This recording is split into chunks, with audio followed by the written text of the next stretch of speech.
En menos de 60 minutos, MF Economía e Inversiones y Radio 1000 te traen los principales temas económicos del mundo y de Paraguay con Economía a 1000. 5 minutitos transcurrieron de las 13 del mediodía. Estamos trabajando con ustedes Mateo Girasietti, Alfredo Pereira, Prince Otto y nuestras invitadas especiales, y que ya vamos a saludarla en breve, a Dominica Zavala y a Valeria Lescano. Feliz Día a la Mujer, ¿eh? Esa va a ser mi pregunta. Vamos a la viñeta de presentación, por favor, Ever. ¿Cómo está la cotización de los principales productos agrícolas en los mercados financieros internacionales? MF Economía e Inversiones presenta los resultados de los commodities agrícolas.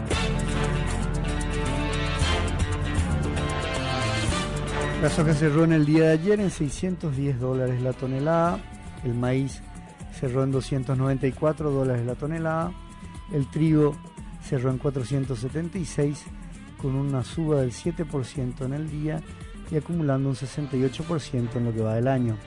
Los derivados de la soja, como el aceite, cotizaron ayer a $1.635 la tonelada, la harina en $505 la tonelada y por último el arroz cerró ayer en su cotización en $294 la tonelada. Y ya arrancamos este segundo bloque y el último de Economía a 1000. Le recordamos a la audiencia que vamos hasta las 13:30 y como ya les adelantaba en el anterior bloque y les reforzaba en este, estamos en compañía de Dominica Zavala y Valeria Lescano. Forman parte del plantel de la consultora MF Economía. Buenos días, buenas tardes, Dominica. Depende si almorzaste, buenas tardes. Buenos días todavía, entonces porque todavía no almorcé. Buenos días, Prince, buenos días, Alfredo, buenos días, Mateus, y bueno, un saludo a toda la audiencia de Radio 1000. Un gusto estar de vuelta por acá. Volvé después de unas semanitas. Sí, unas semanitas, la verdad que estuvieron un poco intensas, pero bueno, hay que hacerlo más frecuente. Ya te adelanto la voz femenina. Sí, y ya te adelanto que te vamos a exprimir por eso. Valeria Lescano, ¿cómo estás? Hola, Prince, ¿cómo están? Un gusto. Te pediría que acerques un poquitito el micrófono. A ver, ¿sí? te acomodo yo. Ahí te vamos a copiar mejor. Ok. Este es tu estreno. Sí. Buenos días. Un gusto estar por acá. Un saludo a la audiencia. Y bueno, Alfredo, vos ya tenías como una batería de preguntas, pero yo quiero preguntarle a Dominica y ya vamos a pimponear con Valeria también, porque decías feliz Día de la Mujer. Y yo quiero saber, ¿realmente podemos decir feliz día? Bueno, mira, felicidades. No creo que felicidades tendríamos que decir, porque la verdad que el Día de la Mujer se reconoce más que nada las luchas de la mujer. Y mira, justamente hoy hablando de eso, cuando la gente te dice felicidades, más bien es un reconocimiento de todos los grandes desafíos que grandes mujeres han luchado para conseguir grandes avances en nuestra sociedad. Y justamente hoy leía un post que había hecho la presidenta del Banco Central, Christine Lagarde, donde decía: en este Día de la Mujer reconozcamos a todas las grandes mujeres que están ahí en Ucrania, entonces todos los grandes ucranianos, y en especial las mujeres y niños que están sosteniendo a sus familias, dando a luz en zonas de conflicto, cuidando de niños que no pueden escapar. Entonces, pensar un poco no solamente en este tema de felicitarnos y darnos, como se llama esto, un toque en la espalda, sino que reconocer que hay un largo camino recorrido, hay mucho por recorrer. Y este día, si bien es un día histórico que comienza en 1909 en Estados Unidos con un reclamo del voto, también hubieron muchos reclamos de, vamos a decir, de la guerra, en ese momento la Primera Guerra Mundial. Fue básicamente una huelga de mujeres que trabajaban en manufactura. Entonces recordemos que realmente es un día de lucha y es un día que bueno, acá las mujeres paraguayas también luchan todos los días y tenemos también en nuestra historia una larga data de luchadoras paraguayas.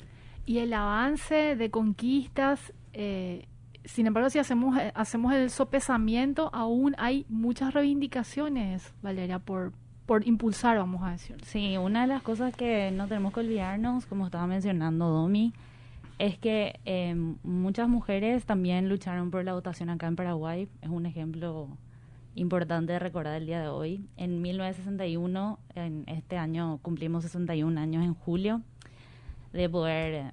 sufragar, exacto, finalmente. así mismo. Y nada, o sea, es un momento muy importante para todas para poder mencionar las cosas que fuimos logrando a lo largo de los años. Y hay, como yo quiero reforzar la idea, antes de entrar en datos duros y puros, Dominica, una suma de desafíos aún que significa para la mujer cuando nos comparamos, y tenemos que hacer esa comparación, porque yo le decía a Valeria, ¿verdad? Nuestra vara son los hombres, porque la idea es de alguna manera alcanzar esa igualdad, pero tenemos esa vara. Entonces hay un cúmulo todavía de desafíos y reivindicaciones que seguimos buscando en ese sentido. Así mismo, Prince, y este desafío, se presentan desafíos en todo tipo de países y de acuerdo al nivel de sofisticación de sus propias economías y sus propias sociedades, ¿no? No es lo mismo ciertos reclamos que se hacen en países que tienen menores niveles de ingreso o menores niveles de capacidad dentro de su economía para incorporar a su población femenina, que lo es hacerlo en países europeos, donde vos tenés mejores métricas, donde la mujer ya está incorporada dentro de la fuerza laboral. Y no solo eso, donde tenés un sistema de seguridad social que toma mucho de ese rol de la mujer dentro de la economía del cuidado. ¿Y qué es la economía del cuidado? Es algo que hoy en día no gana remuneración, ¿no? Cuidarle a los hijos, cuidarle a los abuelos. Eso hoy en día no se factura como vamos a decir, como un tiempo de trabajo. La economía de cuidado en muchos países de desarrollo no está contabilizada, y si se podría contabilizar, vamos a decir, nuestros números de PIB cambiarían completamente. Entonces, pero en otros países, como vamos a decir en Italia o Portugal o en Alemania, la economía de cuidado está reforzada en el Estado. El Estado es el que cuida a la gente de mayor edad, que ofrece guarderías para que la mujer pueda ingresar a la fuerza laboral. Entonces, en nuestros países eso hoy en día es todavía muy, muy limitado y no hemos avanzado mucho en eso. Entonces, ese peso la lleva la mujer, ¿no? Y al llevar ese peso también limita mucho su acceso a la fuerza laboral y de también avanzar en su propia carrera. Y no obstante, Dominica, y quizás mirando un poquito para atrás, de hecho con la pandemia algunos incluso decían el she session, de hecho de cómo en todas las pérdidas de trabajo que hubieron en la pandemia por las recesiones, restricciones, etcétera, la mujer fue más afectada. Así mismo, Alfredo. Y si nos fijamos, miremos solamente Paraguay, obviamente América Latina fue una de las regiones más afectadas en relación al impacto del empleo y también dónde trabaja la mujer principalmente. La mujer se enfoca mucho en la área de servicios. Acá Paraguay no es vamos a decir, la excepción. Fíjate que nosotros teníamos en el último estudio que realizamos en la consultora de PNUD, que hemos compartido, 26% del empleo de la población ocupada, o sea, fue un impacto de casi 36.000 empleos mujeres habían perdido y de hombres habían sido 21.000. Entonces, claramente la mujer al verse cerrados restaurantes o las cantinas escolares, muchos de esos empleos hoy en día es empleo de mano de obra femenina, ¿no? Entonces, fueron realmente por las restricciones, la falta de la escuela, muchas de las mujeres que tenían que haber dejado su empleo porque tenían que enseñarle a sus hijos, cuidarle a los niños que no se iban a la escuela. Entonces, muchas de ellas también se encuentran en situación de vulnerabilidad. Y realmente si nosotros pensamos, por ejemplo, el porcentaje de trabajo no remunerado, ¿no? En toda la región si nosotros miramos el porcentaje de trabajo no remunerado, realmente este porcentaje es mucho mayor en las mujeres que en los hombres. Y esto también hay una dinámica muy interesante porque si uno mira esto a través de quintiles, o sea, vamos a decir, la gente de mayores ingresos, es menor el porcentaje no remunerado, de trabajo no remunerado de la mujer, porque obviamente contrata servicios para que le ayuden a cuidar a sus niños. No así en el caso de las mujeres de menores ingresos. Entonces la mayoría de su tiempo es en trabajo no remunerado. Si nosotros miramos acá en Paraguay, en los últimos detalles de las estadísticas de CEPAL, vemos que alrededor de 28% es trabajo no remunerado versus 11% del hombre. Y, sin embargo, la mayoría de los países de América Latina comparten vamos a decir, características muy similares. Y ese trabajo no remunerado en general cae obviamente en las mujeres, limitando mucho su capacidad de generar ingresos, haciendo mucho su ingreso y salida de la fuerza laboral, cercenándolas a ellas a trabajos informales, ¿no? Por esta cuestión de no tener dónde dejarle a tus hijos, no tenés guardería, o se enferma, o pasó un evento familiar y uno tiene que cuidarle a los abuelos. Entonces, muchas de las políticas tienen que mirar este tema de vulnerabilidad.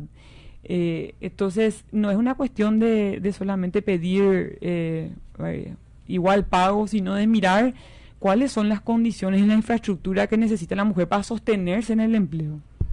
Y ahí hablando, Dominica, vos hablabas de regulaciones o leyes que favorecen esa economía del cuidado. Así, si tenés ejemplos, por ejemplo... Y va a ejemplificar. Sí. Bueno, mira, mucha gente habla de cuáles son las políticas, vamos a decir, si son darle targets a tu ley o básicamente pensar un poco en cuál es la infraestructura de soporte que necesita la mujer para permanecerse en el trabajo, ¿no? El tema de las guarderías es algo muy importante. En muchos países han hecho donde las mismas abuelas puedan ser contratadas dentro de las guarderías similares, cerca de donde las mujeres trabajan en sus localidades, donde, vamos a decir, el costo de tener la guardería no esté cerceñada solamente a la mujer que tiene hijos, sino también al hombre que tiene hijos. Entonces, porque muchas veces la empresa puede decir, no quiero contratar a una mujer porque tengo que ponerle en la guardería a ella, pero si también, vamos a decir, esos mismos beneficios son, vamos a decir, extendidos para el hombre, te encontrás por lo menos en igual de condiciones, que al final termina siendo el mismo tema. Muchos países también han avanzado con tratar de poner, vamos a decir, leyes que tratan de igualar el pago por el mismo cargo. No obstante, esto ha sido, como en Chile, Perú y Colombia, ha sido muy difícil de implementar porque las empresas mismas no publican, vamos a decir, cuáles son los salarios, la nómina salarial para dichos cargos.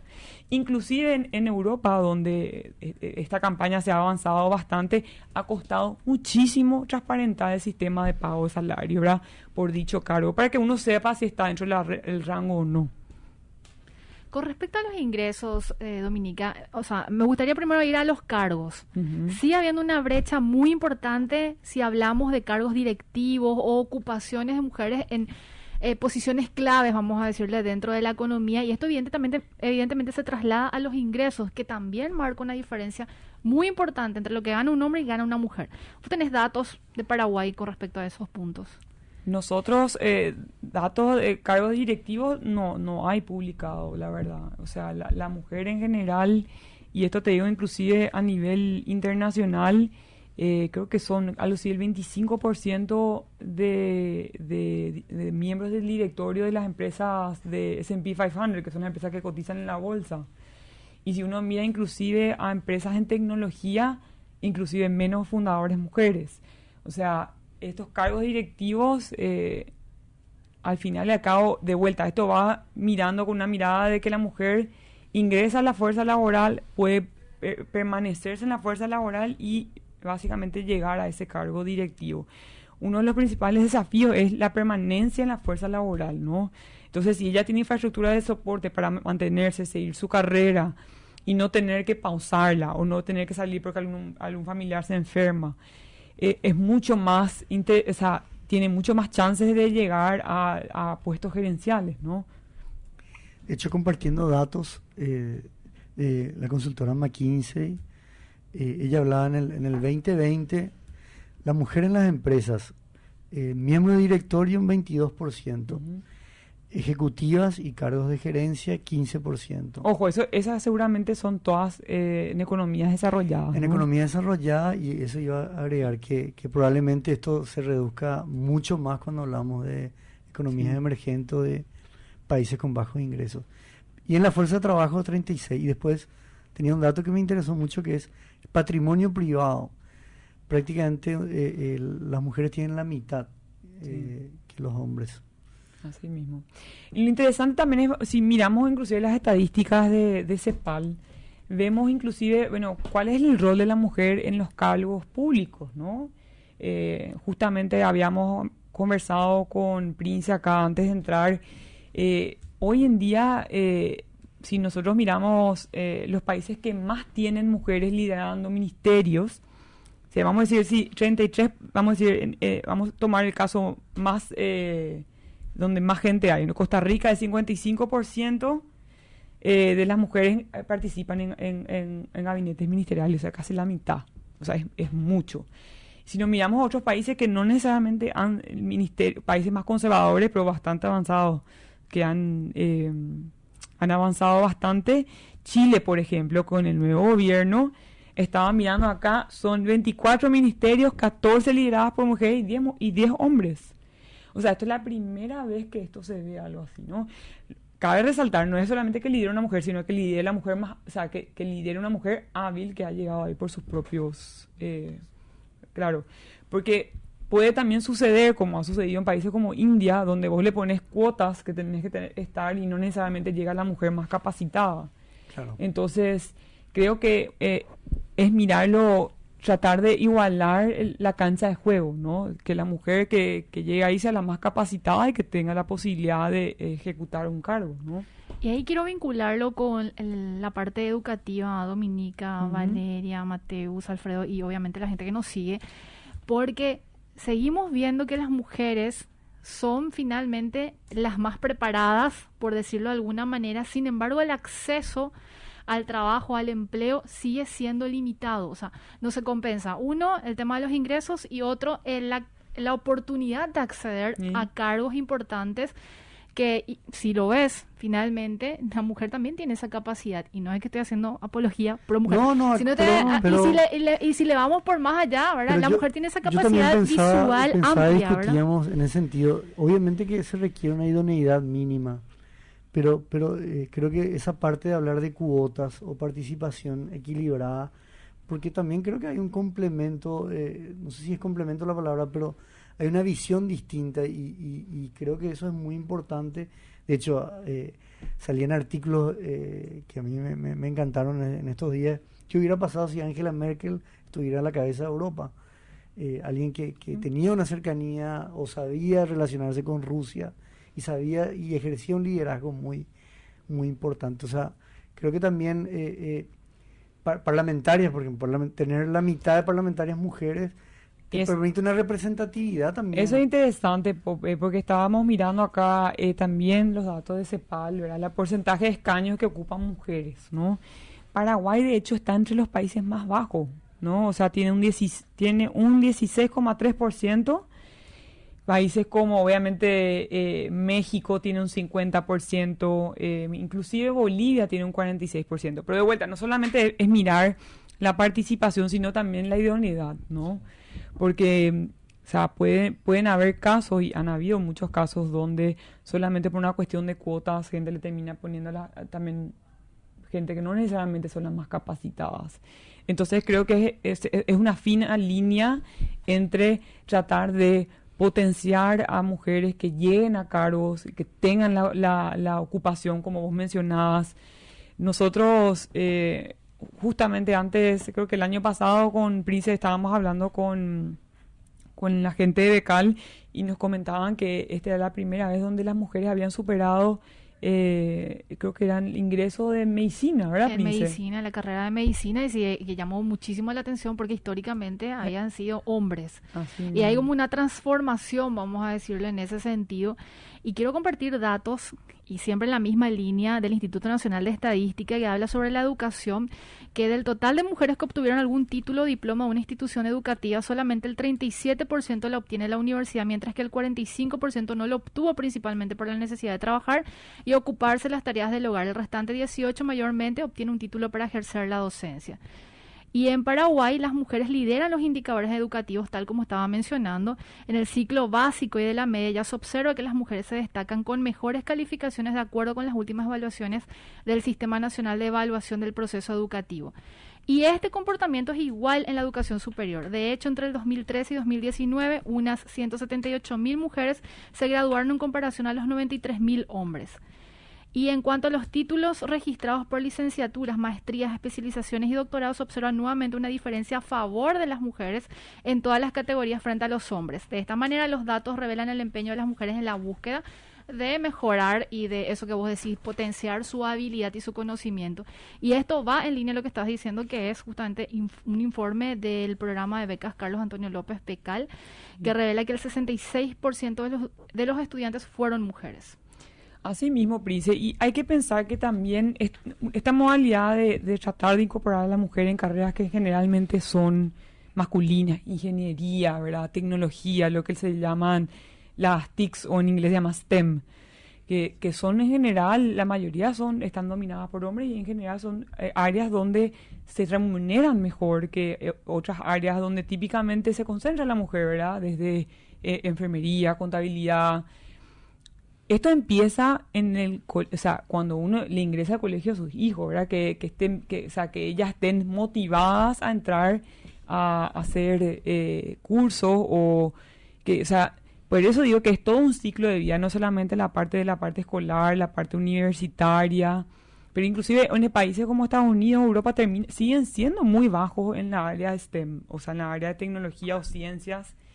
Entonces, es realmente entender todo el proceso, porque muchas mujeres también dicen, no voy a estudiar eso porque después no voy a poder tener hijos, no voy a poder formar una familia. Entonces, de vuelta, hay que sacar ese estigma, que la mujer puede hacer las dos cosas, que realmente cuando ingresa al trabajo va a tener la infraestructura de soporte para manejar su carrera. Entonces, creo que mucho va desde ahí, no decirle a tu hija cuando tenés 6 años o 7 o 10, sí, vos también podés ser científica, ¿verdad? Claro. O puedes ser exploradora como... Que no hay género en materia de especializaciones. Ahora yo le estaba comentando a Valeria justamente, vi en una de las tantas notas que estaba leyendo, que en Australia, en una escuela australiana, le enseñan a las mujeres a cambiar los neumáticos. ¿Sí? Entonces uno dice, ok, todos podemos hacer, ¿por qué se tiene que estar relegando solamente a los hombres ciertas actividades? Así es. Príncipe, pero incluso sí. Hay varones, me pongo yo, ¿verdad? Muy bien matado, claro, no, hay cosas que de repente son tradicionalmente de los varones y que uno no puede hacer, no sabe hacer, ¿verdad? O sea, porque no es de su entorno.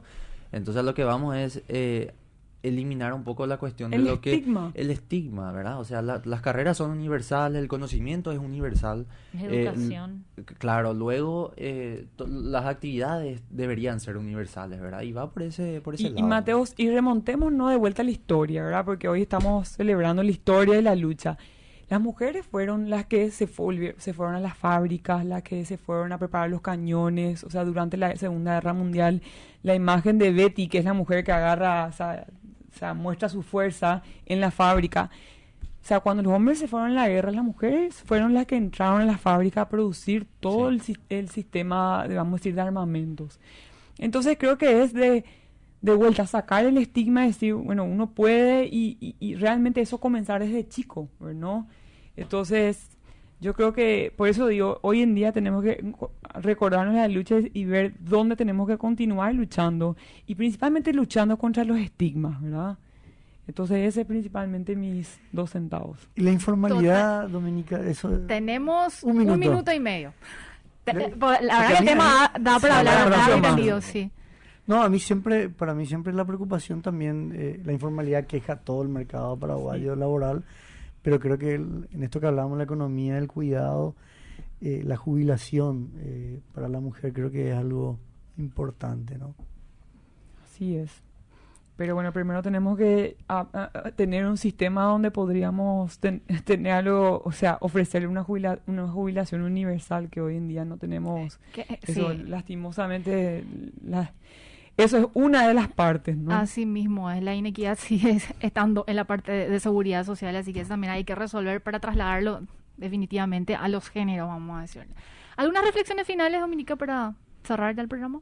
Bueno, de vuelta creo que al punto que iniciamos, Prince, recordarnos un poco de la lucha de los estigmas y también recordarnos de las mujeres que hoy en día están batallando para cuidar a sus hijos, sobrevivir y bueno, siempre mirando que el futuro sea un futuro donde los jóvenes piensen acá como Mateus, ¿no? Que es universitario y piensen de que, bueno, a sus hijas las van a crecer para que sean, como te digo, mecánicas o sean ingenieras, y que, bueno, el país ha avanzado mucho y continuará avanzando, y más todavía cuando más podamos promover a mujeres que entren al mercado laboral y podamos ser más productivos y también que podamos ser líderes, ¿no? Entonces, recordar un poco sobre eso. Y a los niños también, ¿verdad? De chiquitito, que no hay De género. chiquititos.